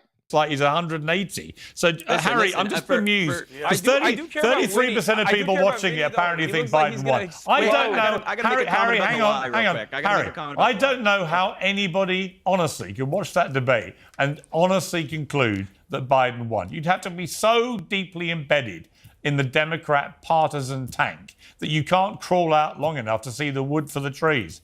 Now, guys, just for a second, I want to acknowledge all the super chats before we move forward, because there's more to go. Vinny has not been shut down yet. He's going to make sure that he says his piece, and he's going to get back to business. But I want to make sure that we take care of these super chats because I greatly appreciate you guys going above and beyond and everything. And I thank you so much. All right. So, yeah, I definitely want to do that. So, this last one right here. Hold on one second. I'm trying to see from Beth. Beth just now pulled up, and she says, "Hi Van, FDR family." Beth, we are going to box because every single time you come to the super chat, you never call us the LFR family. You always call us something else. So, yeah. Why aren't these people asking who has been running the country and how can we trust the Democrats? They're not asking because they don't want the answers. And we were talking about this earlier in the chat. But you're absolutely right. They need to. So thank you so much. And what was the last one? I think we did make it make sense and we did everyone else's. Okay, let's get back to it. All right. Hold on one second, guys. So first thing, I want to respond to your lie comment. I think that, yeah, we want both candidates to be honest, but we have to weigh the lies here. Like if Joe Biden gets a statistic incorrect, that is vastly different than Donald Trump still pushing lies about January 6th and about the election. So that's first and foremost. But second of all, as I said, the substance of the conversation is what matters. Trump can scream the loudest, he can lie the most. That doesn't mean you win a debate. When Joe Biden's up there saying, like, you know what, my policy is pragmatic. I want to give women their reproductive rights. I want to continue to lower healthcare costs. I want to expand healthcare for veterans more and more. That's pragmatic policy. That's logical. But Harry, the problem, okay, but Harry, here's the problem. Substance. Harry, here's the problem. He couldn't articulate his views in a way that anyone could really understand. And secondly, and more crucially, in Trump, he has an opponent who tells a lot of untruths. And what you want the President of the United States to do is to be quick-witted enough and sharp enough and intelligent enough to, every time he does that, leap on it and tell the American people why what he said was untrue. Biden was simply incapable of doing any of that. And that's what a lot of Democrats have said overnight is the most problematic thing. It's not that he's old or anything. It's that he was incapable of either articulating policy in a way that resonated or holding Trump to account. And if you can't do that with a candidate like Trump, there's no hope. If I were Trump, anytime somebody want to bring up Jan 6, I would want to discuss Black Lives Matter. I would want to discuss all of the many protests that you guys did nothing about. As a matter of fact, you encouraged it, where people's businesses were burnt down. When people's businesses were, people were just running up in there, taking whatever they wanted, where people were being killed and beat up on the streets. Nobody wants to discuss that. But for some strange reason, every time it comes around to it, Jan 6, let's talk about Jan 6. All right. I'm not saying that wasn't a bad time for our country, because it was, especially with how they're looking at it and they're painting it and everything. And plus, I believe someone lost their life. But on Joe Biden's watch, there's been a lot of deaths, and we don't want to acknowledge that. We just want to talk about Jan 6. Why is that? They want you to look over there while they do whatever they want to do. And that right there, to me, is trash. There's a lot of people out there like myself who want to hear about where this country is going to go, how we're going to move forward, how we're going to get better in our economy, how we're going to, make sure that we are the strongest nation in the world. You know what I mean? How generations behind us will be taken care of. There are people out there that want to hear that. But no, they just only want to talk about convictions and Jan 6. This stuff does not matter. When you think about the future of our country, it don't matter. It's smoke and mirrors. It's something, it's I don't know. I can't think of the word, but it's just the propaganda that they're trying to play against the people that they know are not going to read for themselves, are not going to do any research, and will play. They're trying to play on the emotions of the people that pads their pockets and vote for them and keep them in office. That's it. They're playing on their emotions. They're trying to make it seem like Jan 6 is the biggest, most worst thing. They actually said that Jan 6 is comparable to 9/11. And nobody called them out on that. I can't believe that any Democrat will stand next to them after they say something foolish like that. That's all I'm saying. So we can talk about semantics. We can talk about who's lying more. We can talk about this, that, and the third. But let's talk about the real issues. What's going to make us stronger and a better nation? Huh? What's going to bring us back to the America that other nations fear and wouldn't dare make a move while we are in command? That's what we need, in my opinion. But we still talking about the bull stuff, the bull sugar honey iced tea that don't matter. It don't move the needle at all. And that's what this kid don't understand. One day he'll figure it out with time, with experience, with wisdom. But somebody need to say that. Nobody on the panel is even saying it. They're just quiet. Yeah, except Piers, that was the method that Biden was. Hang on a second. I'll come to you in one second. Let Harry respond to that. Sorry. Well, all right. What I was going to say is, Go if ahead, that's Harry, the sorry. method that Biden was going to go with, then all of his all of his answers would just be fact checking Trump. Every 2 minutes he has to be like, okay, Trump lied about this, and that's not any way to win a voter over. Biden, I would think it's more of the moderator's job to fact check, as opposed to Biden dedicating his entire debate to fact checking. Biden should be laying out the policy, which he did. He seemed pretty coherent when he called out Donald Trump for assaulting and raping E. Jean Carroll. And What for being did you think? Okay, felon. People don't like to talk about that. Excruciating moment when Joe Biden basically froze and mumbled his words. It said complete gibberish, and then Donald Trump just said, "I don't think even he knows what he just said." Let's just watch this clip, and I'm going to ask you to explain to me what he said. Dealing with everything we have to do with, look, if he doesn't care, he doesn't like the military at all, and he doesn't care about our veterans. Nobody been worse. I had the highest approval rating for veterans taking care of the VA. I mean, Harry, what was Biden saying there? It's a very nice, selectively edited clip. I like it. Yeah, I don't think that every person ever is going to speak perfectly. So highlighting Biden not speaking perfectly. No, but I watched the whole thing, Harry. I watched the whole thing. The broader conversation. I watched the whole 90 minutes. I don't come at this as on the left or right. I'm not a member of either party. I don't promote either party over the other. I simply come at it as a journalist. I didn't understand 90% of what Biden was saying. I did understand Trump, and understood that he was misleading me a lot of the time, but also understood on the big picture messaging, which he kept ramming down the viewers' throats about the chaos at the border, the state of the economy, particularly on Black Americans and Latino Americans who are gravitating to Trump, and so on and so on. On those big picture messages, he was hitting home hard. I don't know what Biden's messages were. I don't know what he was talking about. Ask the young man who's running the country if he's not able to communicate a sentence, if he's not able to move from point A to point B without any assistance, who's running the country? How is he communicating his desires and what needs to happen in this country? What is it? Who's controlling this place? I bet this young man don't know, and he probably don't even care.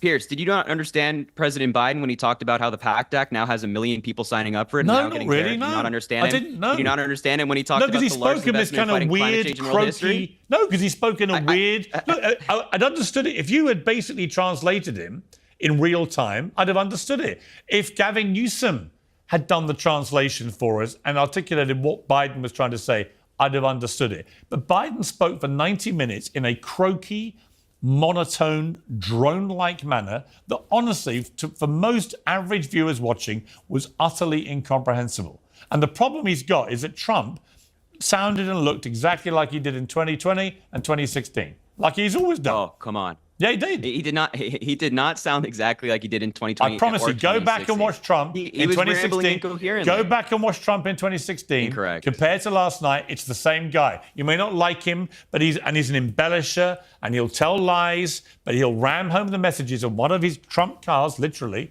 is that he can hit home messaging in a way that resonates with people at home. Yeah, it's certainly not the same guy when the Trump in 2024. The Trump in 2024 is talking about boats sinking and like sharks and batteries and all that stuff, and he's telling these insane lies about the election. I mean, in 2020 he was claiming that China was bringing in bamboo ballots. I mean, this is like your crazy uncle at Thanksgiving who's screaming in the corner. This is not a presidential candidate. This is a dude who just rambles incoherently on the debate stage, as he did last night. And do you believe, Harry, finally, do you believe in your heart that Joe Biden is the right person to lead the Democrats into the election in November? And do you believe he can win? He can win. He's going to win. And as Vice President Harris said, we don't let a 90-minute performance negate 3.5 years of progress. Biden's the only man who has beaten Donald Trump, and he's going to do it again. And I'm looking forward to convicted felon Donald Trump facing justice. Obviously, he's intelligent, but he's dumb as hell. And that comes from maturity. He's not very mature. He's like your children. Think about your children right now. Just think about your children. I'm sure most of you who are watching this live stream have children who are extremely intelligent, but they dumb as hell. Think about it. This is this kid. This is him. This is him. He's an extremely intelligent, dumb as hell child.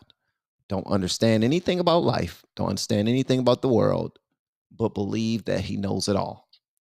and he's looking at how many of you would let your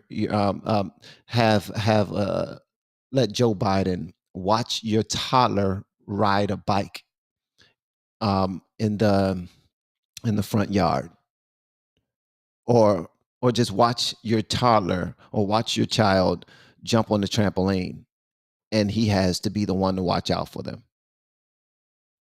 You won't.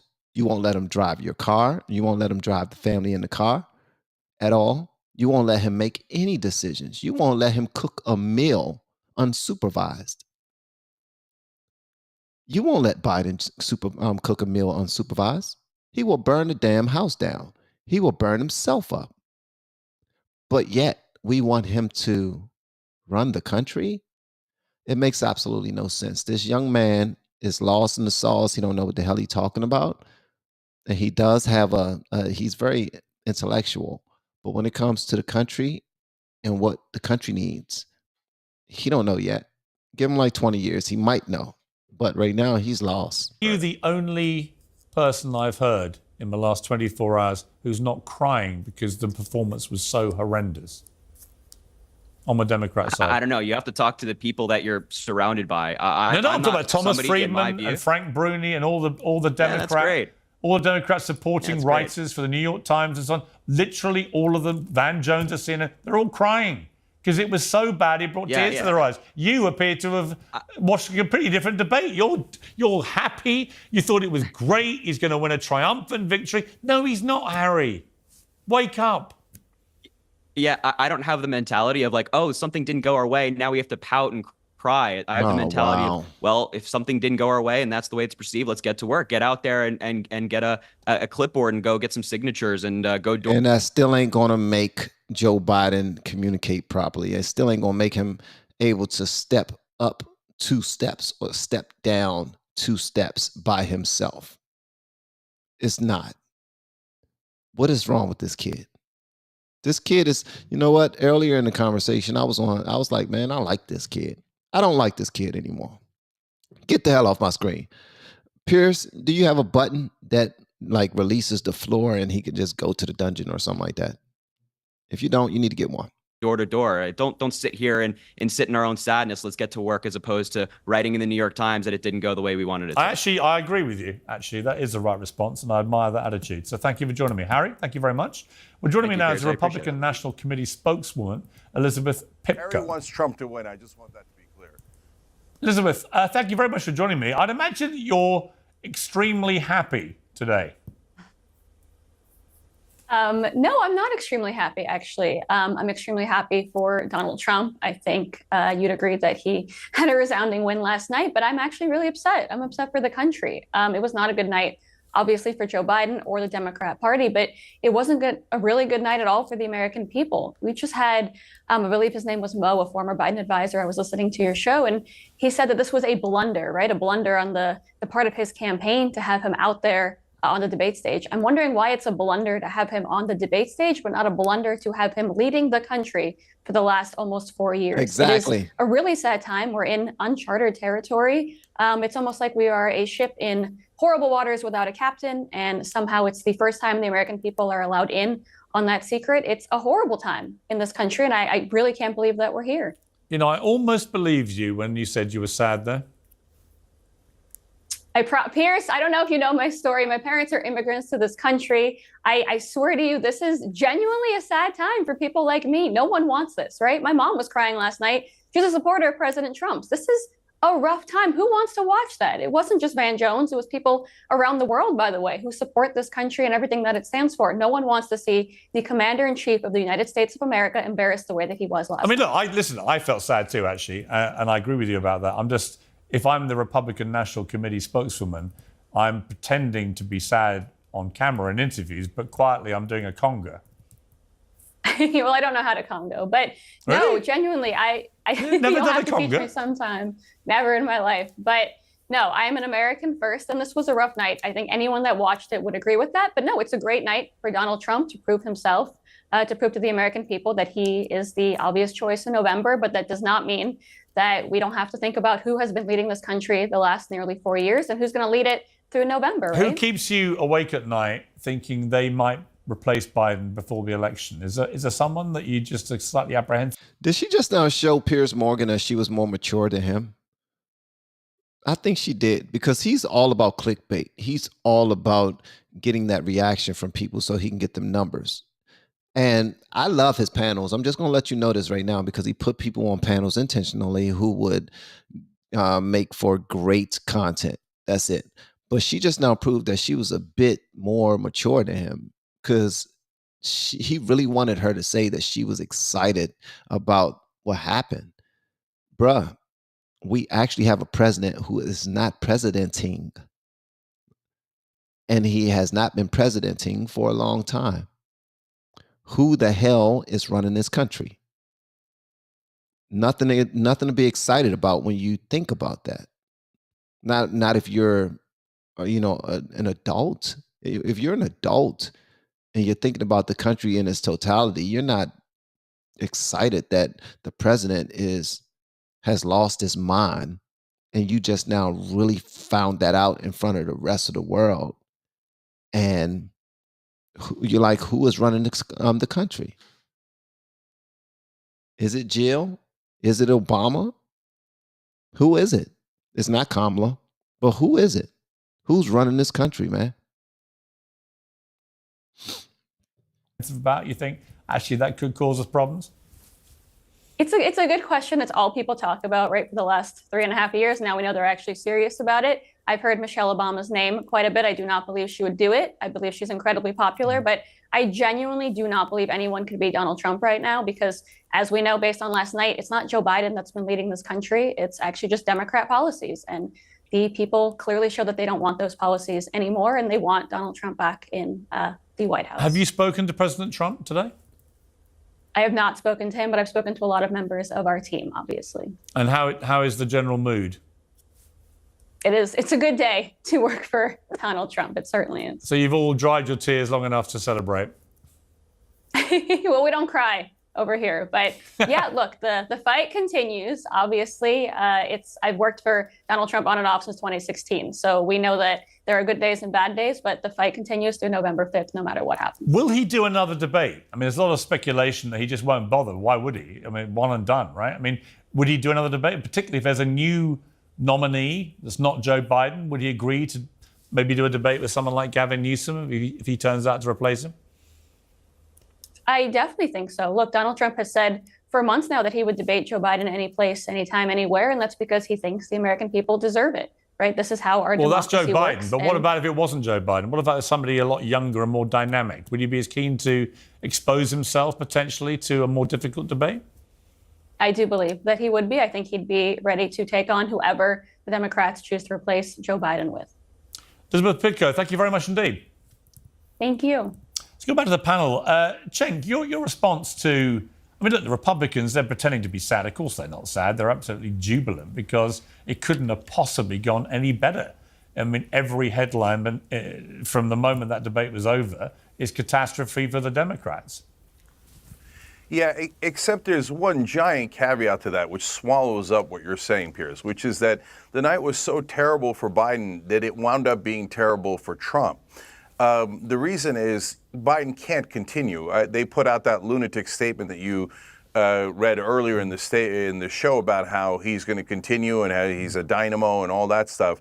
No, the only person who believes that is your earlier guest, Harry, who apparently has lost his mind and wants Trump to win, right? Like, if we keep Biden in the race, a Trump victory is guaranteed. Look, when I said that Biden had a near zero chance of winning, everybody went crazy. And I said that 6 months ago, 9 months ago. Oh, that's nuts. He's got a 55, 60%. I'm like, you guys are living in an alternate reality. It was always obvious how old he was. It was always obvious that he couldn't do this. And I want to thank whichever Democrat made the decision to put this before the convention, because thank God the debate was before the convention so we could pick someone else. If you say at this point that we shouldn't pick a different candidate, You're saying, I'm super happy to have Donald Trump as president and have him destroy this democracy. It's a betrayal of the Democratic Party. But right now, the RNC should be panicking, not celebrating, because they're going to get a new candidate, and that new candidate is going to kick Trump's ass. That debate turned out to be a disaster for both of the candidates. Okay. Vinny, I can see you not entirely agreeing with that assessment. Because I'm just so curious. Like, what threat to democracy? Why didn't he do and burn the country down when he was the president? Why didn't he? All that Putin stuff, all that BS. It's all these Democrats. You guys all have Stockholm syndrome, okay? You guys have all fallen in love with your abuser, and the abuser is the Democratic Party. They don't give a shit about you. They don't care. They don't care. Wheel out whoever you want. It's going to be the same policies. Everything that's happening right now is going to keep happening. What's going to change? You had Harry come on here. The kid, what was he, 10 years old? 8 years ago? He's talking about like he's lived a life and he knows what's talking about. And for nobody to talk up, what's so good about Joe? What has Joe Biden done? Can anybody give me one thing? And don't say infrastructure. It's absolute shit show, and it's not him running the show as we saw yesterday. All right, Hassan, hold on. It's the them. You want me to do it's it? the them. It's the them when. What? I think Hassan wants to give you one thing, Hassan. It's not even just one thing. Here's the problem, okay? I don't like Joe Biden. He went from Jim Crow Joe to Genocide Joe, and he is a monstrous person for the most part, as are many American presidents. Having said that, however, one of the key factors here is that the administration is competent. I use the example of Twitter, right? Twitter used to be run by liberal Jack Dorsey, right? That's his name, I think. I can't really remember. And it wasn't exactly the greatest website. It wasn't the best website. It still had a litany of issues, right? Still breaking people's brains. But at least it functioned. And then Elon Musk took over, and we saw exactly what happened to Twitter. It is now a right-wing shithole filled to the brim with gore porn and just the worst imaginable positions that you've ever heard, and just open white supremacist Nazis getting hundreds of thousands of likes. And that's basically the difference between at least like a Democratic administration, which does fill the agencies. You have the NLRB doing phenomenal work. You have Lena Khan doing phenomenal work at FTC. You have the EPA, at least relatively competent. These are all issues that are going to become massive complications down the line when you have something like Project 2025 openly talking about abolishing the Department of Education, abolishing the EPA. And that's precisely why people like Cenk and myself, who are not exactly big fans of Joe Biden and haven't shied away from criticism, see the writing on the wall, see exactly how damaging someone like Donald Trump's second term is going to look like, and see how damaging Republican policies have become and how reactionary the Republican Party has become, even more reactionary than before.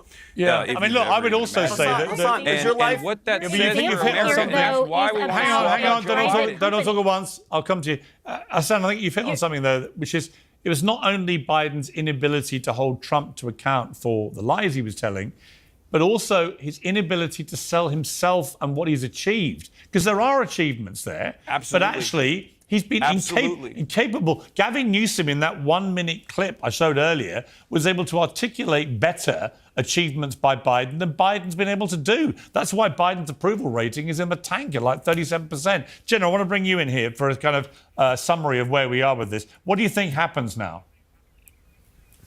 Yeah, well, I mean, I think what's remarkable that we've seen in just the last 12 hours since the debate is that the Democrats are finally telling the truth. And I give them credit for that. Better late than never. They are actually looking at their candidate and openly saying, guys, we've got to figure out a solution here. And the Republicans are not doing that with Donald Trump. And I would just like to say, as someone who, for a lot of personal cost, has stood up and told the truth about Donald Trump, I think that the Republicans need to do the same thing. And if everyone in America was willing to actually stand up on both sides and tell the truth about both of these individuals, we would have better people running for office from the top all the way down. And so this is about a power grab from both sides. And so I think where we're at right now is that Donald Trump should be very concerned about the debate last night, because the Democrats are going to replace Joe Biden, and they're telling the truth about their candidate, and that's going to be detrimental to his his campaign. Republicans aren't doing that right now. There are definitely people that I've talked to, even in the Republican Party, I know the spokesperson isn't willing to admit it, that have very serious concerns about Donald Trump. I would encourage everyone to go and read the letter that I wrote to the Colorado bar about my concerns of Donald Trump, because I was there and I saw all of it, and I was willing to stand up and tell the truth. And nobody in the Republican Party has been willing to stand up and say that. That is a detriment to our country. So I give the Democrats, just honestly, a lot of credit for actually saying this guy cannot continue. Well, okay. I hope that they replace him with someone else. And Okay. I think Michelle Obama actually is the one that I would she be the would most be concerned she would about. be an amazing candidate, but she doesn't want to do it apparently. And look, you say you give them credit; they haven't done it yet. Let's wait and see, because the big question now. But they're talking about it. They're at talking least. about At it, least which they're is raising the definitely very conversation, unusual. And but it's a huge public pressure campaign. yeah, but remember, I mean, it's a huge public pressure it's true, campaign. But remember, if Joe Biden, I think what they should just do is tell Biden, hey, you've already agreed to step down, and he'll probably think, oh yeah, I did, thanks, and he'll just go away. That should be their plan. Sadly, that is actually probably true, and that is the problem right there in a nutshell. Thank you to my panel, much appreciated. You've been with me a long time today, but it's a moment in history. I feel like what's going to happen post this debate is historical, and I'm glad you were with me. Thank you very much indeed. Great conversation. Thank you so much, guys. You guys were absolutely phenomenal for joining me for this conversation. That young lady that was just speaking, I think she is full of sugar honey iced tea. She's giving the Democrats credit for finally telling the truth. What? You're giving them credit for finally telling the truth. So you're going to, when somebody gets exposed and then they tell the truth, hey, get that Snicker bar out of your pocket. I see you stealing. You know, right? You know what? I stole this Snicker bar. I'm giving you credit for telling me the truth. Huh? That's just dumb as hell. All right? Everybody should tell the truth from the beginning. Don't wait until you get caught. But they didn't get caught. They put them out there on purpose because conservatives have been saying for a while that Joe Biden is not capable of running this country as a president. He's not. And he has not been. And the Democrats have been lying like crazy so that they can get their numbers up, so that they can get donations, so that they can get more donors, so that he can continue to run. They've been lying through their teeth, and now they get credit for that? Nah, you don't get no credit from me at all. Why? Because you've been playing the people? Nah. So since they realized that they were playing the people, and they also realized that America was going to see it if Biden was put in front of them, that's why they put him out there, because they've already been planning replacing him. I don't know if you can replace him. Cosmic Surgeon says that Wisconsin does not allow a candidate's name to be withdrawn from the ballot except due to death. So do they think that by November he could possibly, you know what I mean? Maybe. Don't know. But they don't get credit from me for that. But I will say this. This brother has lost his damn mind. And if anyone votes for him, they too are losing their damn minds. And they don't love the country the way that they claim they do at all. Action speaks louder than words. You will not vote for somebody who is not capable of putting together a daggone sentence and expecting for them to run for the, to run this entire country by themselves and to continue to move up in a positive trajectory. Is not happening. So y'all let me know whatever y'all want me to know in the comments below. If you have yet to hit that subscribe button, please make sure you do so on your way out the door. All of my super chatters, thank you so much. Y'all have been absolutely phenomenal. I really appreciate it. All of my blues, thank you so much for manning the ship. Y'all have been, y'all make sure y'all maintain order. Y'all make sure that everybody's doing what they're supposed to do. And you help me out tremendously. I really appreciate you. And make sure you send my love over to the channels that you represent the most. Shout out to LV Nation. So I had some moderators in there as well that helped me out as well. So much love to LV Nation and other channels that you represent as well. And everybody who participated in the chat, thank you, thank you, thank you, thank you, thank you. Everybody who liked the video and shared it on any other platforms, thank you so much. I really appreciate it. Looking forward to our next conversation. And everybody else, just know this. I'm still in the learning phase. I'm not one of those guys that know a whole lot about politics. That's the reason why I do reactions to other people having conversations. All right. I'm not presenting you with brand spanking new news because I don't feel comfortable yet. I'm getting there. Okay. Just want you to know that. So if you're new to my channel and you're wondering why I'm reacting to other people's content, that's why. Because I'm trying to learn on the job, while at the same time I am reading and I am trying to learn, but I'm just not that comfortable yet to be presenting news myself. All right. So thank y'all for hanging in there with me, helping me out, forwarding content toward me like Lisa Marie does all the time, like Angel does all the time. I really appreciate that. Thank you so much, guys. Y'all are definitely loved for real. For real. Also, for y'all that don't know, I am a YouTube coach, a content creation coach. So if you're thinking about growing a channel and you need some help, if you want your voice out there and you don't know where to start, or you see all these other people telling you what to do and you've tried it, but it's not working for you, and you don't know what to do next, reach out to me with the word coach. My information is inside the link below, my email address. You can reach out to me on IG or any place. All right. Reach out to me with the word coach and I will coach you. All right. I will give you some information for free. But if you want private coaching, I would do that for a fee. If you need the private coaching, ask me about it. I have group coaching and I have VIP coaching where we do full production for our clients. Okay. So thank y'all so much. Y'all have been absolutely amazing. And thank you again for all of the birthday wishes for my son and for my wife. And I'm about to go upstairs and prepare for this party that we're going to have for my wife, and make sure that I do all of the man stuff, make sure all of my part is squared away. And I got to check on her to make sure she is where she needs to be emotionally and mentally. All right. Love y'all. Y'all are absolutely amazing. Continue to pray for this country. And I look forward to seeing the emails and hearing from people who are looking to get on a YouTube journey themselves. Okay. Content creation is my thing. I become very good at some of it, and I'm just passing some of that information on. Okay. All right. Love y'all, man. Y'all be easy, and I'll see y'all on the flip flop. Peace up. Pray for this country. Pray for this country.